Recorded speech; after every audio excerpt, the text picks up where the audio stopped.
Hey, what's going on, guys? My name is AzN3AlK0, aka TouhouSniper98. This video, I'm going to be showing you guys my own tips for sniping in Soldier Front 2. So without further ado, let's get started.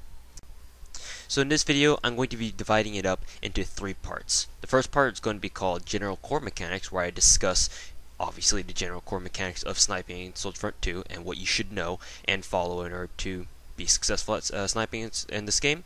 And the second part is going to be called the 3 sniping styles, in which I actually break down how you can actually snipe in Soldier Front 2.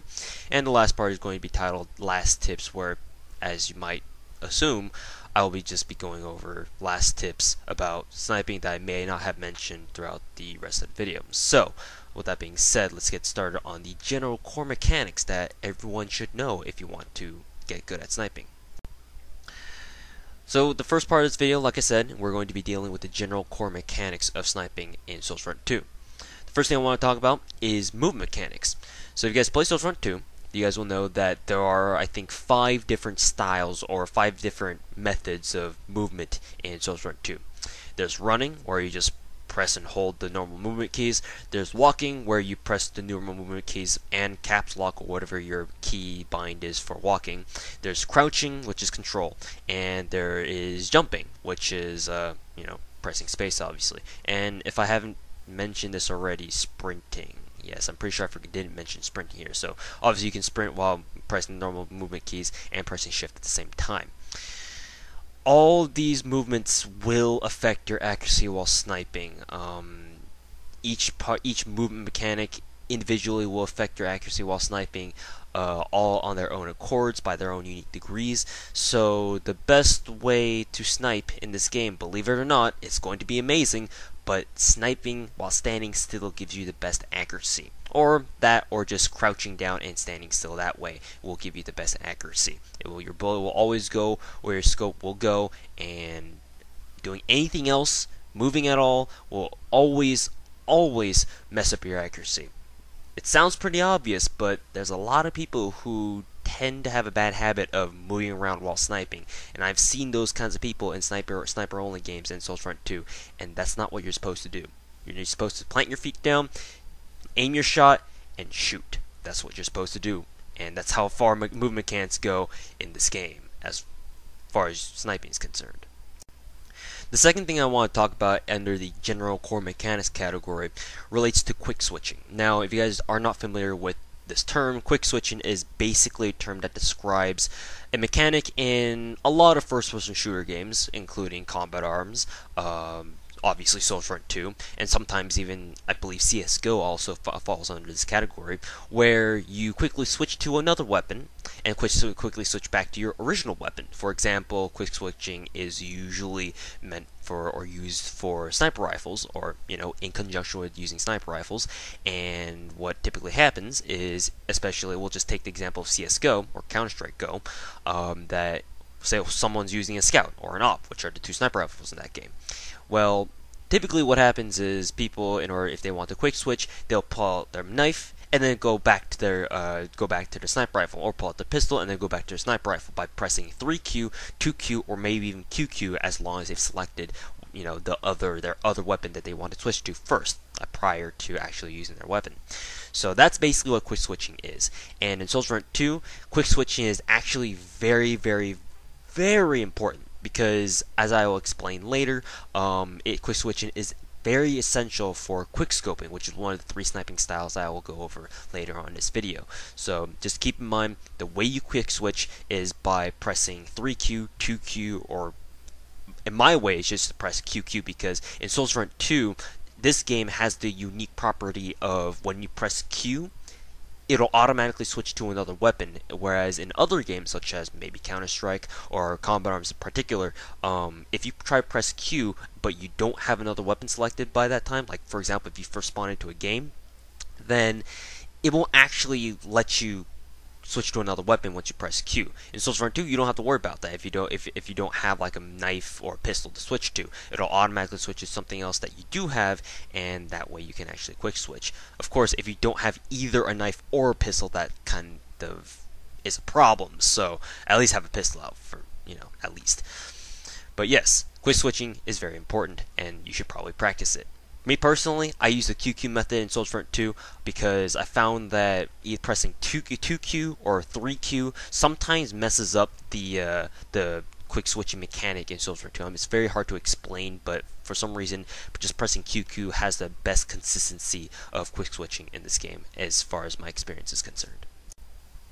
And finally, the last thing I wanted to mention under the general core mechanics category is just knowledge of your sniper rifle, or knowledge of your weapon in general. Because I see a lot of people using different kinds of weapons, and especially the lesser known sniper rifles where, not a lot of people use them, for example, the SR25 or maybe even the PSG-1. First things first, I'll go over each of the quirks that all the ordinary sniper rifles have, or the sniper rifles that are available for purchase in just the SP shop. First of all, the PSG-1 is the weakest sniper rifle that there is. You can only get a one-shot kill from the upper chest and up. If you shoot them anywhere below the upper chest, you will have a very high chance of tanking, and that's one of the reasons why the PSG-1 is not a very popular sniper rifle lately in Assault Front 2, because people have come to realize that that sniper rifle unfortunately tanks way too much, because it's the weakest sniper rifle, so obviously it's gonna tank a lot. So that's what you need to keep in mind whenever you're using the PSG-1. The CZ550, or whatever it's called, the A60 CZA, I believe it's called in Soldier Front 2. So the A60 CZA is a double scope sniper rifle. Not only that, but also it has no aim-in animation, which gives this gun a distinct advantage over other sniper rifles or other quick-scoping sniper rifles, because unlike the AWP or the M200 or any other sniper rifle that has this aim-in or scope-in animation, the CZ, all you need to do is just right click and your scope is automatically on your target. This makes it very, very good for quick switching, or sorry, not quick switching, quick scoping. And if you are good at quick scoping, the CZA or the 860 CZA is very good. It's one of the best sniper rifles for quick scoping in this game, if you are good at quick scoping. So just keep that in mind. The CZ is your best friend. Unfortunately, the CZ is only slightly more powerful than the PSG-1, so you do have a little bit more leeway of hitting them maybe in the middle chest area and then all the way up, but anything below the middle chest, it's probably gonna tank. So just keep that in mind. The CZ is very good for quick scoping, but just keep in mind you have to be very, very accurate in order to pull it off successfully. The SR25 is kind of a unique sniper rifle in which it has only a single zoom like the PSG-1, but the special thing about the SR25 is the fact that its single zoom is actually a deeper zoom than you would find on, say, the PSG-1. Unless this has been changed since I last used it, because I have been using the SR25 lately, and it kind of seems like they nerfed the zoom level on the SR25. I remember it having a deeper zoom before in the past, so maybe Area Games changed something about it. But nonetheless, I'm just going to go ahead and assume that the SR25 doesn't even have a deeper zoom level than, say, the first level of zoom on most double zoom scope sniper rifles, and especially the PSG-1. So that's kind of its quirk there for the SR25.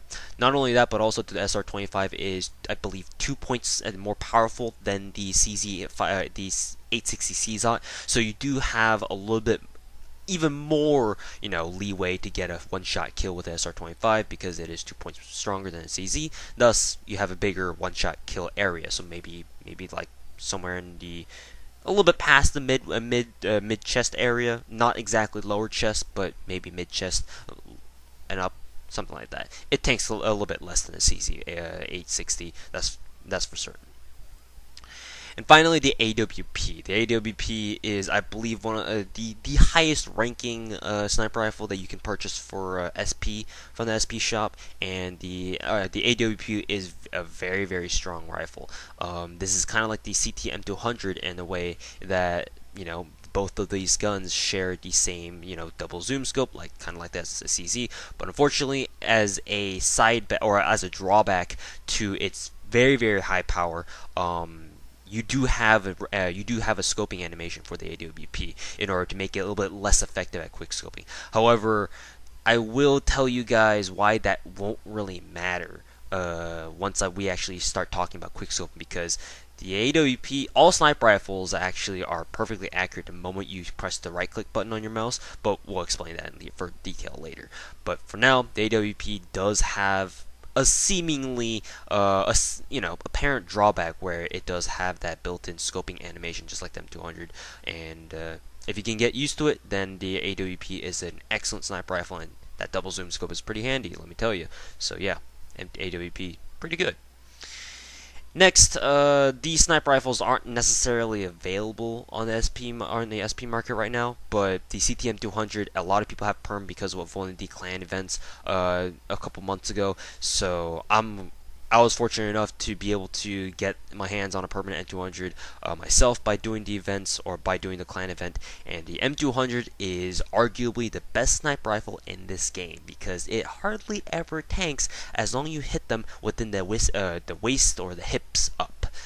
That's the body between, or the area on your body on your target between your abdomen or their abdomen all the way up to the head is basically a one-shot kill. Technically speaking, the CTM200 has like a 97 damage or something ridiculous like that. So, just given that kind of a power itself, it makes the M200 basically the strongest sniper rifle in the game. There's really no other way to put it. And literally the only way you're gonna tank an M200 shot is if you get shot in maybe like legs or the feet. That's it. And anything else, anything above your waist is going to be most likely a one-shot kill.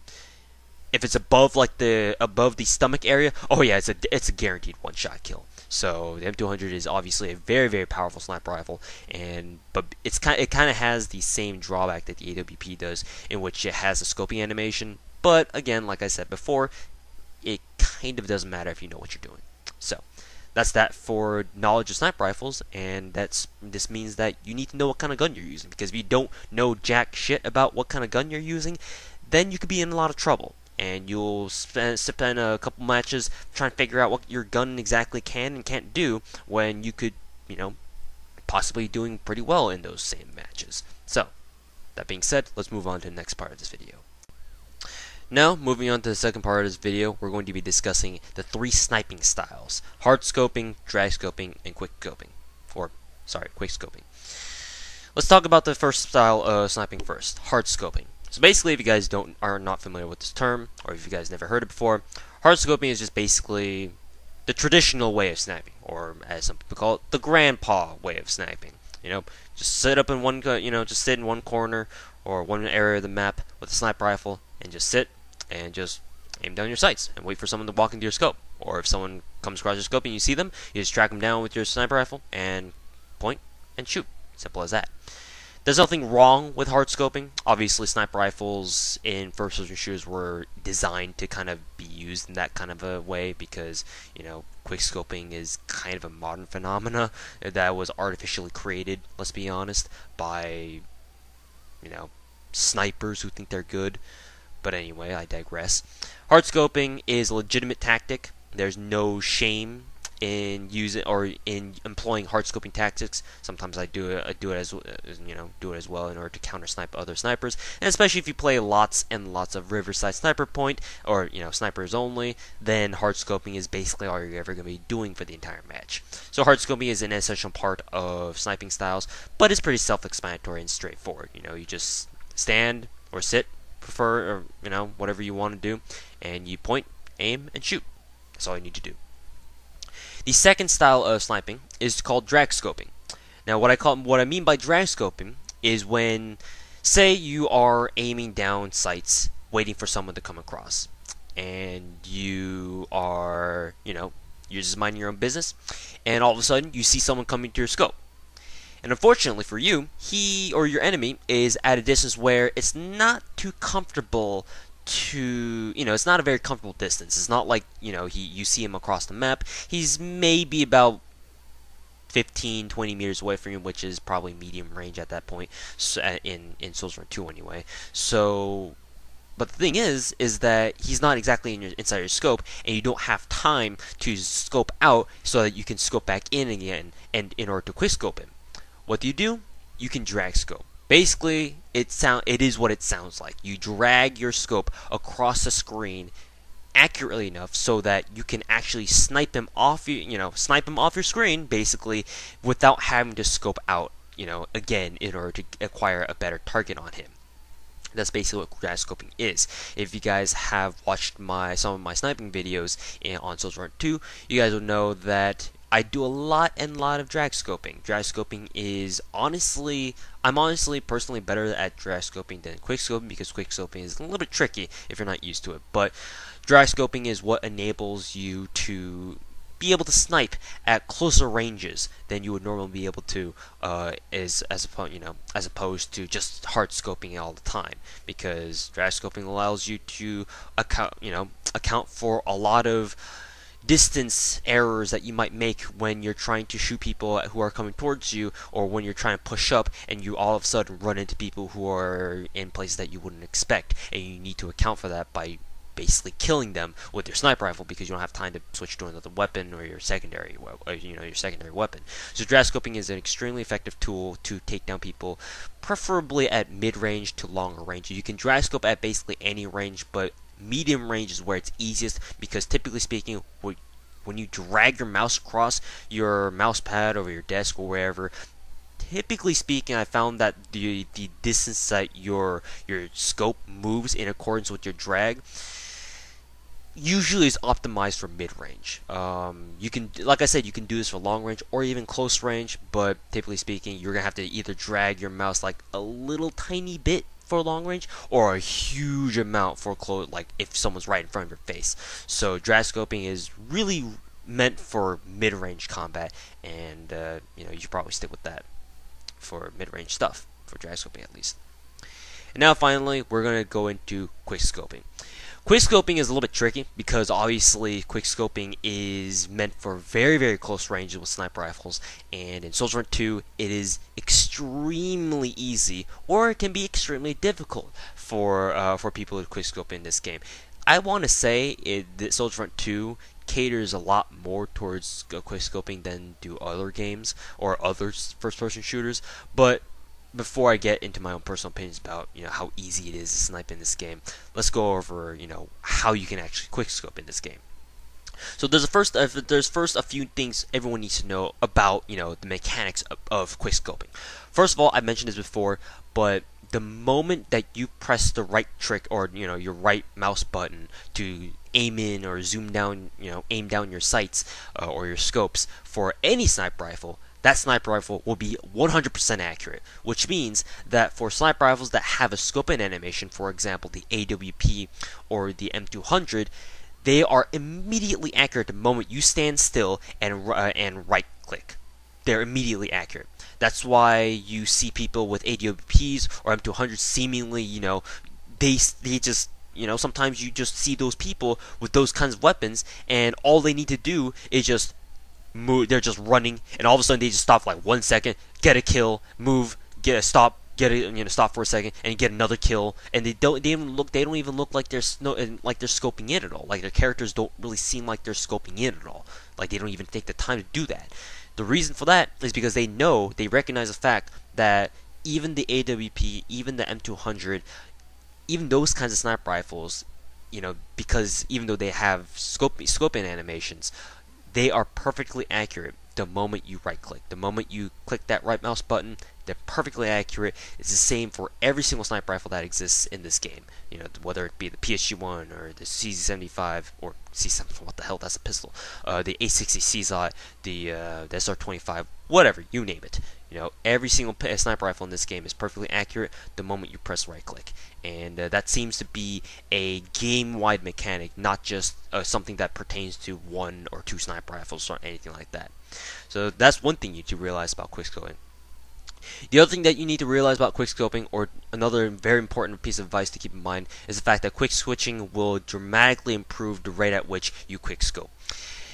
The game even actually gives you that piece of advice when you're in the loading screen, where it tells you, quick switching or quickly switching back to your sniper rifle will let you fire faster than normal. And this is actually very true, because every time you quick switch to your sniper rifle from, say, your knife or your pistol, you will actually be able to scope in, or I should say, aim down sights and actually physically shoot faster than, say, if you were to not quick switch and fire a bullet and wait for your character to go through that bolting animation if your sniper rifle is a bolt action weapon, or wait for your gun to be able to fire another shot. You know, if you're using a PSG or an SR25. The SR25 is a little bit of an exception there, but the PSG, well, same with the PSG actually, but any bolt action sniper rifle that you're using the quick scope with, it's heavily recommended that you quick switch with it because it'll increase your rate of fire. That's just kind of how sniper rifles work, or bolt action rifles work in Swordfront 2. So again, just to reiterate, quick switching is very important for quick scoping. Now, basically, because of these mechanics that I've mentioned just now, in order to quick scope successfully in Swordfront 2, all you need to do is make sure to know where the middle of your screen is. Now, by this, I don't mean put some sort of red piece of tape in your in the middle of your monitor, or draw a red dot in the middle of your monitor. That's not only is that a really bad tactic that'll probably ruin your monitor too, but also that's just kind of artificial help that will just, it won't really help you in the long run unless you do that to get a sense of where the middle of your screen is, and then you remove that handicap later. If that's the case, then okay, fine. But if you're gonna go around sniping with a piece of tape over your monitor all the damn time, that's pretty scumbaggy, and you shouldn't really consider yourself a true sniper, because you're playing with a freaking handicap, and that's really underhanded. You know, that's a really underhanded way to snipe. Just saying. But that being said, knowing where the middle of your screen is extremely important, because if you, assuming that you would take advantage of all the mechanics that involve that are involved in quick scoping, the fact that sniper rifles are perfectly accurate the moment you stop and stand or crouch and you right click, and the fact that quick switching increases your rate of fire for bolt action sniper rifles. If you combine those two mechanics, you get quick scoping, those two, and knowing where the middle of your screen is, you get quick scoping, and this is what basically allows you to effectively combat people with assault rifles, submachine guns at close range. It gives you a chance to be able to fend for yourself when you're caught out in the middle of the open with a sniper rifle, because of how the mechanics work in Swordfront 2, you can theoretically quick scope anyone at any range. I mean, this kind of applies to a lot of first-person shooter games as well, but it's especially true for Swordfront 2 because the scoping animation doesn't even matter. It's just there purely for a cosmetic, and purely because it's kind of like a balance factor where the CZ860, it might not be as strong as the AWP, but it has an instant scoping time, whereas the AWP and the M200, while they are more powerful sniper rifles, they have a scoping animation so that it'll discourage people from being too good with them when they don't even really matter. So knowing those three mechanics about quick scoping, if you are to successfully combine them together, you get quick scoping, and that's how you quick scope in this game.